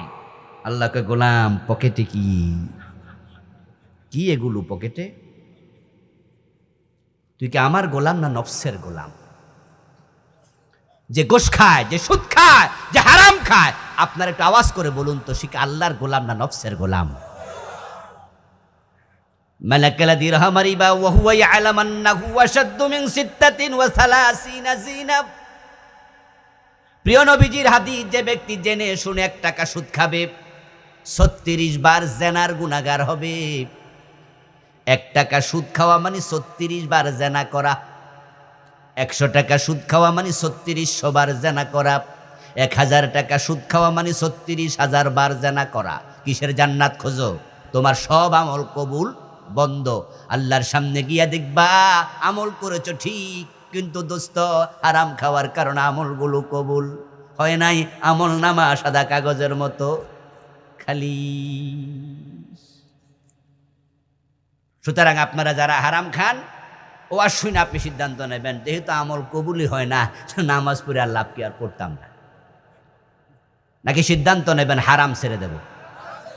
নামাজ ছাড়বেন নাকি? নামাজ ছাড়লে জান্নাত পাবেন? উপায় নাই, নামাজ ছাড়লে তো উপায় নাই, ছাড়ার কোনো সুযোগও তো। কবুল যদি না হয় পইরা আপনি লসে পড়তেছেন, তাই লস থেকে বাঁচার জন্য হারাম ছাড়তে হবে। আর হারাম ছাড়ার জন্য আপনার একটা সিদ্ধান্ত যথেষ্ট, আপনি একাই যথেষ্ট। আপনি বলবেন যে ঠিক আছে আমি কম খাবো, হারাম খাবো না, হালালভাবে কোটি টাকা আসুক, অসুবিধা না, আমি ওসমানের মতো ধনী হব, আল্লাহর পথে ব্যয় করব, নিজের জন্য খরচ করব, ইসলামে অনুমতি আছে, কিন্তু হারাম খাবো না। ছুটকি মাছ দিয়ে ভাত খাবো, কুড়ে ঘরে ঘুমাবো, সাইকেল চালায় অফিসে যাব, পাজারো জিপ লাগবে না, প্রাসাদ বানাবো না, অল্প তুষ্ট থাকবো।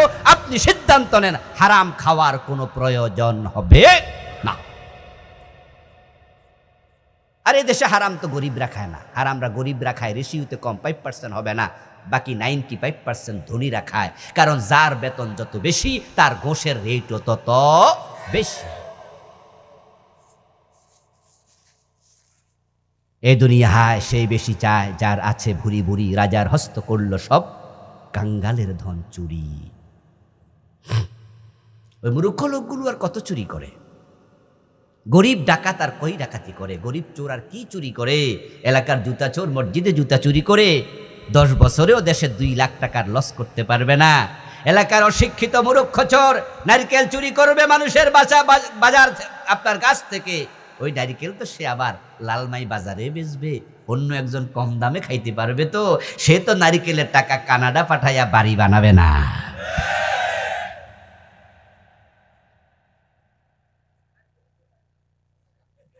নারকেল নাকি সলা খাইলিস, এটাও একরকম গজব, এটাও আমাদের পাপের ফসল, ঠিক কিনা? কারণ কোরআনে আল্লাহ বলেছেন ওয়ান্নাহারাল কুরআমানু ওয়াত্তাকাউ লাফাতাহনা আলাইহিম বারাকাতিম মিনাস সামাই ওয়াল আরদ। আল্লাহর কোরআনের কথা মিথ্যা নয়, আল্লাহর কথাতে কোনো সন্দেহ থাকে না। আল্লাহ বলে তারা যদি মুমিন হয়, তারা যদি আমি আল্লাহকে ভয় করে, তাদের জন্য আমি আকাশ জমিনে রিজিকের সকল দরজা খুলে দেব। সৌদি আরবে নারকেল গাছ কয়টা আছে? সৌদি আরবে নারকেল গাছ কয়টা আছে? সেখানে গিয়ে আপনি আম গাছ জাম গাছ কমই পাবেন, শুধুমাত্র তায়েফ অঞ্চলে হয়, কিছু কিছু অঞ্চলে হয়। কিন্তু পৃথিবীর যত ফল, সব ফল সৌদিতে পাওয়া যায়।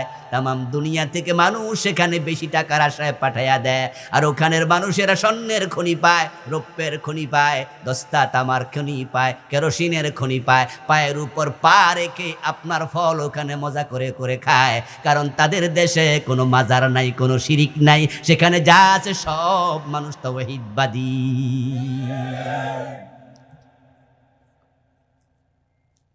ঈমানওয়ালা হয়ে যাও, আল্লাহ নেয়ামতে বারাকা দেবে দোস্ত। হারাম ছেড়ে দেবেন। শিরক আমাদের দেশে সস্তা হয়ে গেছে, অথচ ইন্না শিরক আলা যুলমুন আযীম। আমার প্রিয় ভাইরা, শিরক নিয়ে আমি আরো 5-6 বছর আগে বই লিখেছি, কারণ আমি জানি যে সবকিছু মনে থাকবে না মানুষের। ওয়াজগুলো করে করে মানুষের ঘরে ঘরে এগুলো পৌঁছায় দিয়ে আসতে চাই, এই জন্য ছোট্ট একটি বই লিখেছি। বাংলাদেশে চলমান 29টা লিখছি, 29টা। সর্বাঙ্গ ব্যথা মলম দেব কোথায়? কয়টা বলবো? কুফর বলবো, শিরিক বলবো, নেফাক বলবো, একটা শুধু বলেছি সংক্ষেপে হারাম, আর একটা 5টা, তো তার মাঝে আরেকটা বেদাত, তা নিয়েও তো কিছু বলবো, সময় তো কুলাবে না। শিরক নিয়ে লম্বা কথা বলবো না, 29টা লিখেছি। এই বইটা ঘরে ঘরে থাকা উচিত, সবার পড়া উচিত। ডায়াবেটিক যার হবে সেই রোগী কিভাবে এটা কন্ট্রোল করা লাগে এটা তার বাপ জানলে হবে না, এটা তার মা জানলে হবে না। রোগ হয়েছে যার, তাকে জানতে হবে, তখন কন্ট্রোলে থাকবে। ঈমান যাদের আছে, ঈমান যে বাঁচাতে চায়, ঈমান নিয়ে মরতে চায়, তাকে শিরিক চিনতে হবে, ঠিক কি না? তাহলে সে আর জেনে বুঝে শিরিক করবে না। না জানলে তো আপনি মনে করবেন যে অসুবিধা নাই, করে ফেলছি। এই যে সমস্ত ভাইয়েরা মাইক হাতে নিয়ে বলে দিল জনগণ সকল ক্ষমতার উৎস, ওনারা মনে করছে এ জাতীয় কথা কইলে পাবলিক খুশি হয়ে আমরা 2-4টা ভোট দিয়ে দিই। এই ফতুয়া, এই স্লোগান তো এখন ডাস্টবিনে গেছে। জনগণ সকল ক্ষমতার উৎস যে না, এটা তো পাবলিকে বোঝে, তাহাজ্জুদের সময় কাম শেষ। আর বেশি কম যাইব না, জাস্ট ইশারা দিলাম। তো এরপরও যারা এই স্লোগান ভবিষ্যতে দিব তারা ব্যাক কর, জনগণ ক্ষমতার উৎস না, জনগণ ক্ষমতার উৎস না, ঈমান পোক্ত করো, ক্ষমতার মালিক কে? তাহলে যারা ক্ষমতা আছে তারা একটু খুশি, যাক আল্লাহ আমরারে দিছে। এই কথা কিন্তু সত্য, আল্লাহ দিছে, এটা কোনো ডাউট নাই। কারণ আল্লাহ নিজে বলছে, কি বলছে? কুলিল্লাহুম্মা মালিকাল মুলকি তুতিল মুলকা মান তাশা ওয়া তানজিউল মুলকা মিম্মান তাশা। আল্লাহ নিজেই বলছে, ওরা দাদিরাজ, আল্লাহ আপনি বলুন নবী, তুমি যাকে চাও তাকে ক্ষমতা দাও, তুমি যাকে চাও ক্ষমতা ছিনিয়ে নাও। নিঃসন্দেহে আল্লাহ ক্ষমতা দেয়। আপনি মেম্বার হতে পারতেন না, চেয়ারম্যান হতে পারতেন না। আল্লাহ যদি মগজটা একটু বিগড়াইয়া দেয়, আপনাকে যারা ভোট দিছে তারাই হাত পা বেঁধে পাবনা পাগলা গারদে নিয়ে যাবে। তাহলে আল্লাহ আপনাকে মগজ দিয়েছে, আপনি মানুষের সম্মান পেয়েছেন। তাহলে চেয়ারম্যান, এমপি, মন্ত্রী হওয়ার যোগ্যতা আপনাকে কে দিয়েছে? কে দিয়েছে? এটা মনে রাখেন, ক্ষমতা পাবলিক দেয় নাই, পাবলিকের উসিলা ছিল। আচ্ছা, আমাদের কি ডাক্তার বাঁচায় না আল্লাহ বাঁচায়? কিন্তু ডাক্তার উসিলা, আল্লাহ বাঁচায় না ঔষধে বাঁচায়? ঔষধ কি? তো আপনি যদি সরাসরি বলেন ডাক্তার আমনে বাঁচাইছেন, ঈমান থাকবে? জনগণ উসিলা ছিল, ক্ষমতার আল্লাহ দেয়। তা আপনি মাইক হাতে নিয়ে কি বললেন? এটা তাওবা তাওবা তাওবা। আপনি বোঝেন নাই কি বলেছেন। আপনারা ভেবেছেন যে হুজুর আমাদের বাংলাদেশের একটা সম্প্রীতির ঐতিহ্য আছে। ভারতে অনেকবার সাম্প্রদায়িক দাঙ্গা হয়েছে, কিন্তু আলহামদুলিল্লাহ বাংলাদেশের এই 52 বছরের ইতিহাসে সাম্প্রদায়িক কোনো দাঙ্গা হয়নি। আমাদের দেশে যারা হিন্দু আছে, মায়ের কোলে সন্তান যেমন নিরাপদ, আমাদের দেশের হিন্দুরাও আমাদের কাছে তেমন নিরাপদ, ঠিক কিনা? ঠিক কিনা? এই যে আমাদের লালমাই বাজার হিন্দু দোকান আছে না, আমরা হিন্দু দোকানে, ডাক্তারের দোকানে ওষুধ কিনি না। কোনো হিংসা আছে মনে?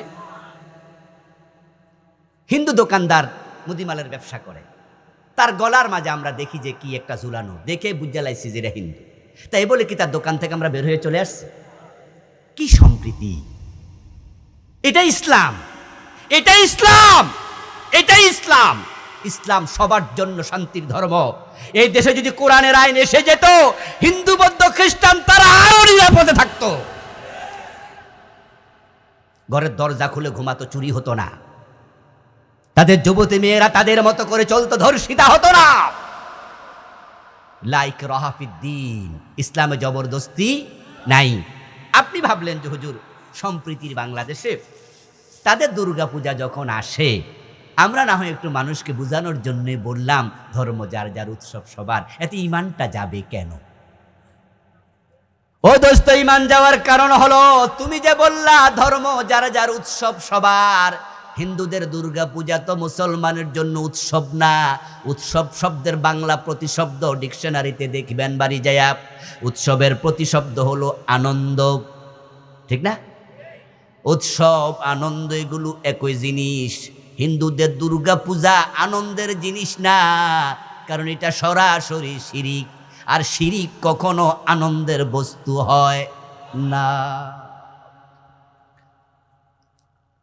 ও প্রিয় ভাই, আল্লাহর কোরআনে আল্লাহ এটা বলছে, ওয়া ইউশরিক বিল্লাহি ফাকান্নামা খাররা মিনাস সামা। যে ব্যক্তি আল্লাহর সাথে শিরিক করে, আল্লাহ নিজে উদাহরণ দেয় সে যেন আসমান থেকে লাফ দিয়া পড়ে। উদাহরণটা যে কত সেনসিটিভ উদাহরণ! আচ্ছা, 5 তলার ছাদ থেকে কেউ লাফ দিয়া পড়লে আপনি যদি দেখেন, আপনি কি হাততালি দিবেন? আনন্দ প্রকাশ করবেন? বরং আপনি কি করবেন? এই এই এই কে লাফ দিচ্ছ, দিও না দিও না দিও না। আপনার সামনে একটা মুরগির বাচ্চাও যদি ভাতের মারে পড়ে মরতে থাকে, আপনি নিজে কাম বন্ধ করে এটা বাঁচাইতে যান, ঠিক না? এটা বিড়ালের বাচ্চা যদি পানি পড়ে মরে, আপনি নিজে ঝাঁপ দিয়া পড়েন, যারে বাঁচাইয়া দেয়। আর 5 তলার ছাদ থেকে কেউ লাফ দেবে আর আপনি হাততালি দেবেন, আনন্দ করবেন, এটা তো হতেই পারে না। আপনি বলবেন যে ভাই লাফ দিস না। যে 10 তলার ছাদ থেকে যদি কেউ লাফ দেয়, আপনার টেনশনটা আরো বেড়ে যাবে। আহারে, নিচতলা পড়ার আগে রাস্তায় তো মরে যাবে, এই ফতেই তো হাট ফেল করে মরে যাবে, আর নিচে পড়লে হাড্ডি গুড্ডি ভেঙ্গে চুরমার হয়ে যাবে। ভাই লাফ দিস না। আর আল্লাহ কই যে শিরিক করে সে আসমান থেকে লাফ দিস।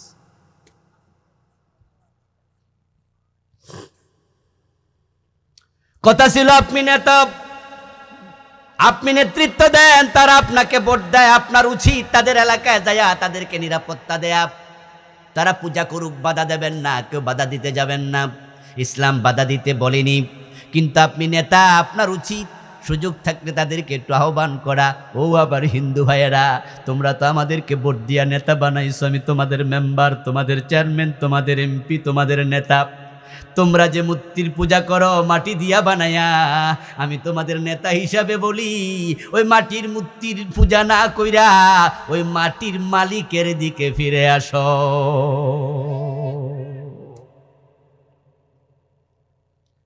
কিন্তু আপনি এটা বললেন না, আপনি শিরিক করলেন, গেলেন আপনি চলে ভারতে। সেখানে হুজুরের কাছে হযরত মাইনুদ্দিন চিশতি রাহমাতুল্লাহি আলাইহি কত বড় মাজার, কত বড় ওলি। আরব থেকে ভারতে আসছে, লাখ লাখ মানুষ তার হাতে ঈমান আনছে। উনার ব্যাপারে আমাদের শ্রদ্ধার কোনো ঘাটতি নাই।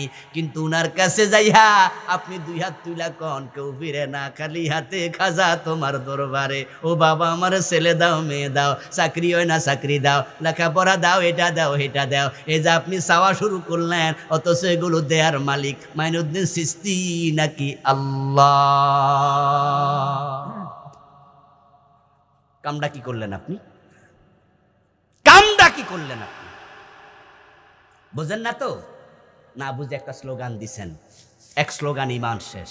সে স্লোগানটা হচ্ছে কি জানেন?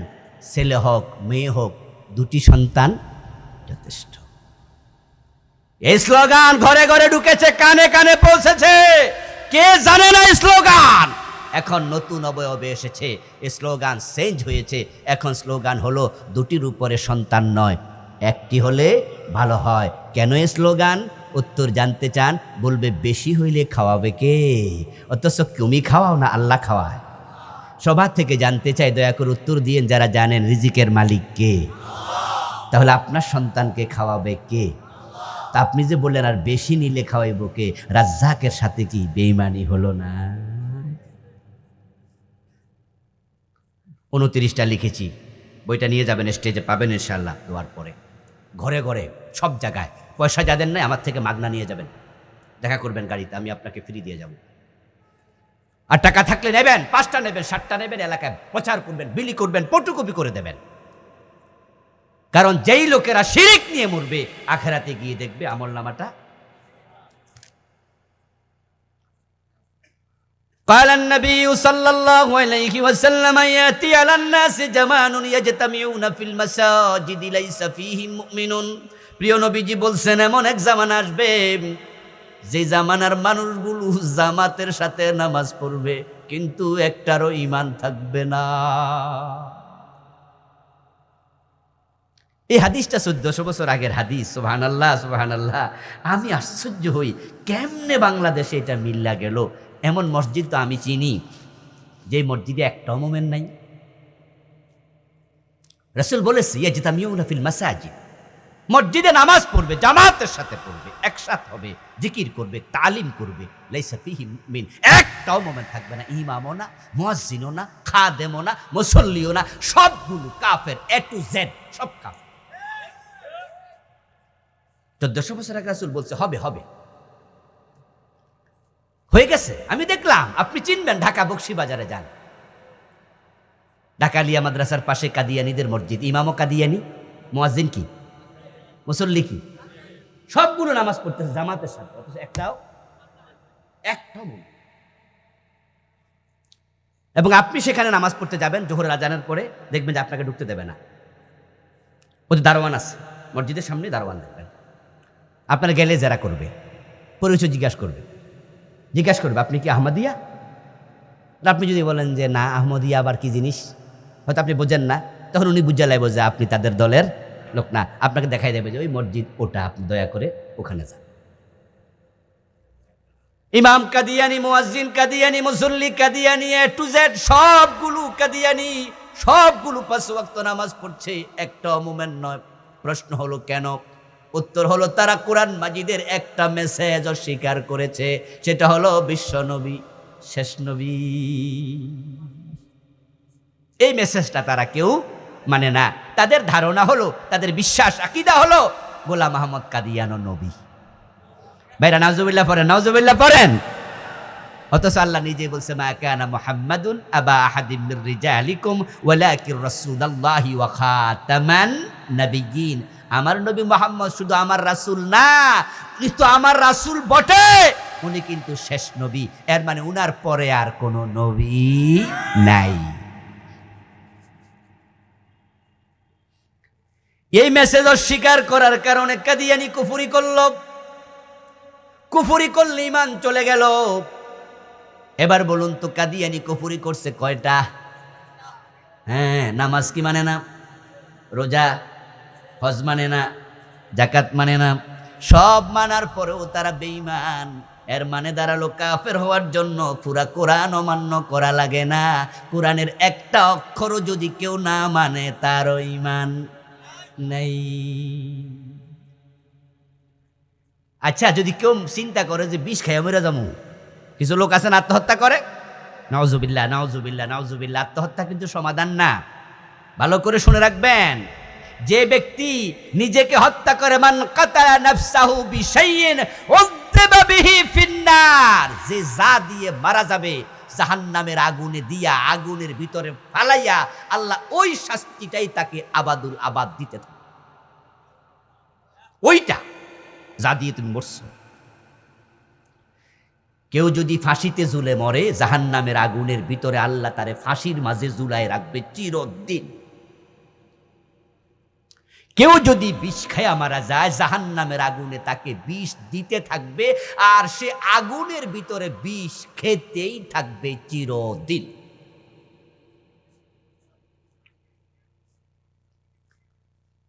আত্মহত্যা কোনো সমাধান নয়।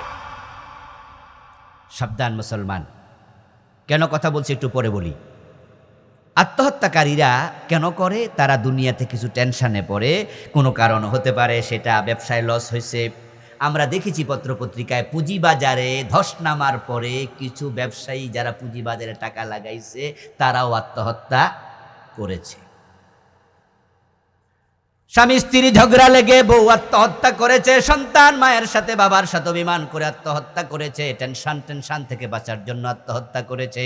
এখন যারা আত্মহত্যা করে তারা মনে করে আর নিতে পারছি না, লোড আর সয় না, টেনশন আর সয় না, কষ্টে আর বাঁচি না, তাই কষ্ট থেকে বাঁচার জন্য মরতে চায়।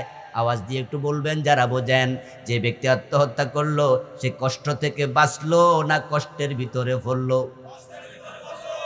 দুনিয়ার কষ্টটা কম না আখেরাতেরটা কম?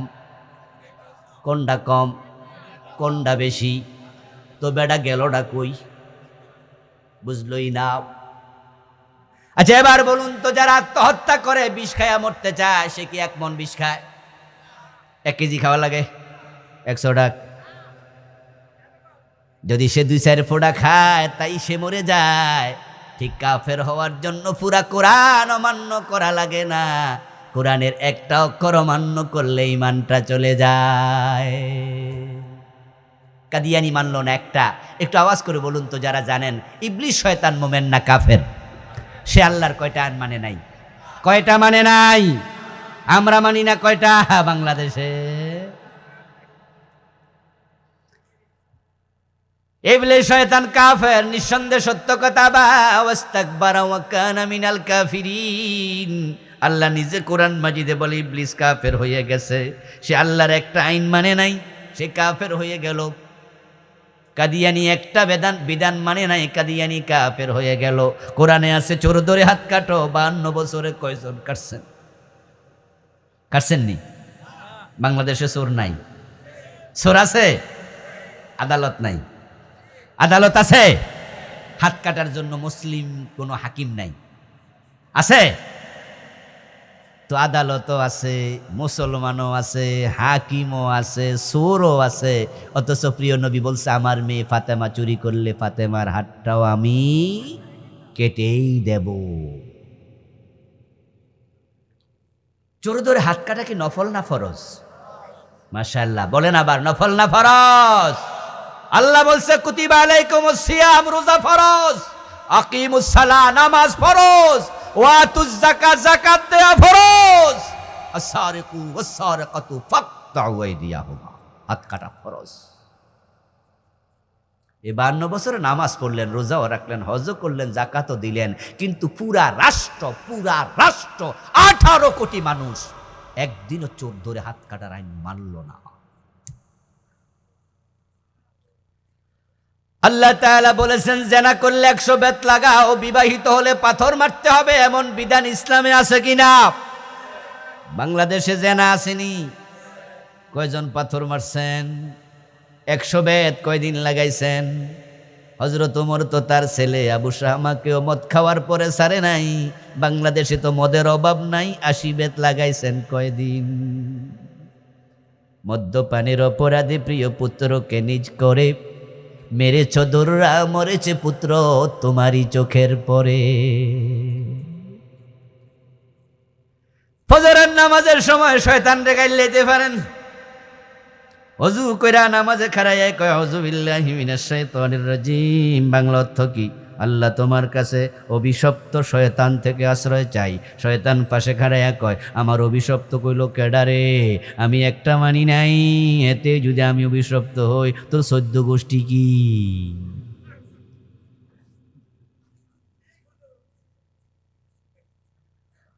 শুধুমাত্র কাদিয়ানি কুফরি করে না, কুফরি আপনার মাঝে আছে কিনা আপনাকেও যাচাই করতে হবে, নিজেকে নিজে সংশোধন করতে হবে। এ নিয়ে আলাদা বই লিখছি, এই বইটার নাম ঈমান, কুফর ও নিফাক।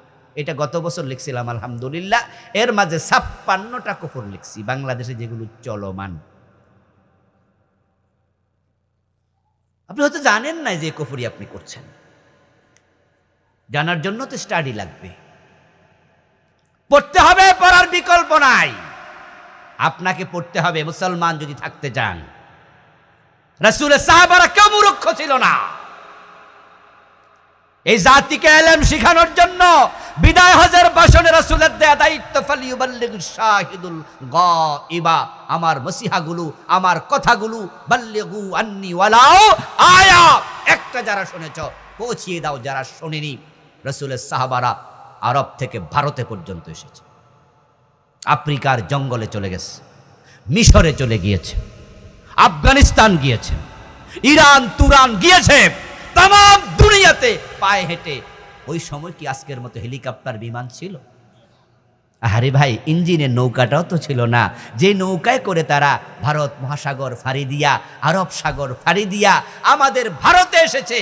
হাতে চালিত নৌকা কেমনে চালাই আইছে, আমি মাঝে মাঝে আশ্চর্য হয়ে যাই। হযরত শাহজালাল রহমতুল্লাহ আলাই যখন বাংলাদেশে আসছে ইয়ামান থেকে, আজ থেকে 700-800 বছর আগে, আরে ঠেলা গাড়িটাও তো তখন আবিষ্কার।